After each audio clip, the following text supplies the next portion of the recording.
Good morning. If you've just joined us, it's just after 7. It's the 16th of May and you're with Expresso here on SABC3. Now, it was quite a busy sporting weekend, and to keep us up to date with what happened in the sporting world, we've got David Brook from Sport 24 in studio. Welcome and good morning. Good morning to you. I like your leopard print, giraffe print. Sorry, giraffe print pajamas. Yes. You didn't tell me it was pajama day. I would have come in. I know I couldn't get you Hello Kitty pajamas, so I got you a little pajama sleep hat. Are you sure it's not going to mess up my hair? No, it won't mess up your hair, I promise. All right, then I'm fine. Let's do this.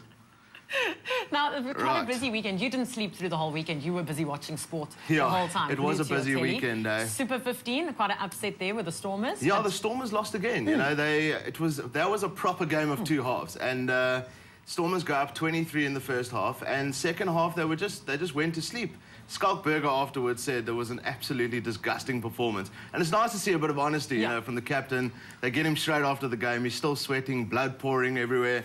You know, it's true emotion. So it's nice to hear that he is disgusted with that performance, because it was a great opportunity to win their first game on tour. Now they go to the Blues next week, and it's a tough game on Friday morning. And that's not going to be an easy one at all. You know, they need to keep winning to hold off the Sharks and the Bulls. Your team, the Bulls, they won this weekend. Another fantastic win for them.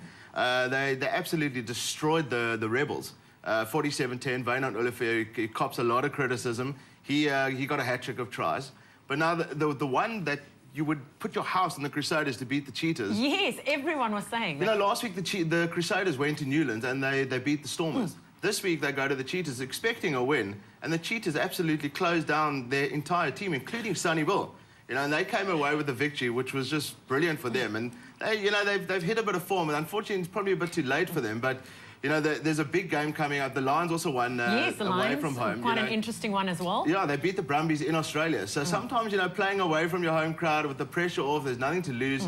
You actually do better. And Butch James, who was on the bench, that kind of put pressure on Elton Jantjies, and he actually had a great game.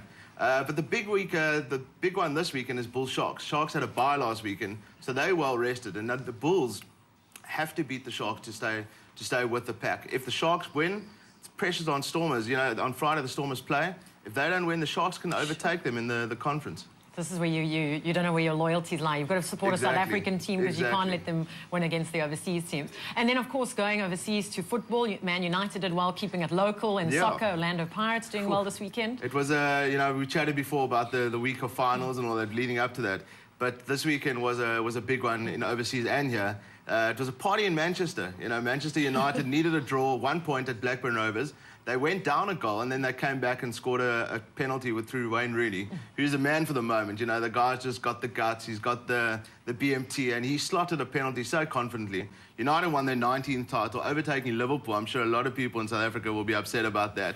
A lot of Liverpool fans, but it was deservingly so. You know, Rooney is their main player, and they lost a couple of players last season and the season before, and they've come back a lot stronger now. And the question now is, does Sir Alex Ferguson stay on? That is the question. I think he should hang up his boots, or hang up his managerial boots, and bring in Jose Mourinho. That will cause a lot of trouble, but we'll see what happens. Manchester City, they beat Stoke in the FA Cup 1-0. So it's interesting now, because Man City are now one of the big players. They've got a lot of money. They're going to spend big in the off-season, and they've now made the Champions League as well.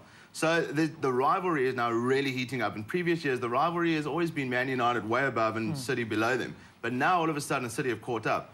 Nedbank Cup, Orlando Pirates versus Black Leopards in the final. A couple of great semi-final matches. Not a couple of great penalties. Showing Baraka FC, they were the Giant Killers. They beat Chiefs in the quarterfinals.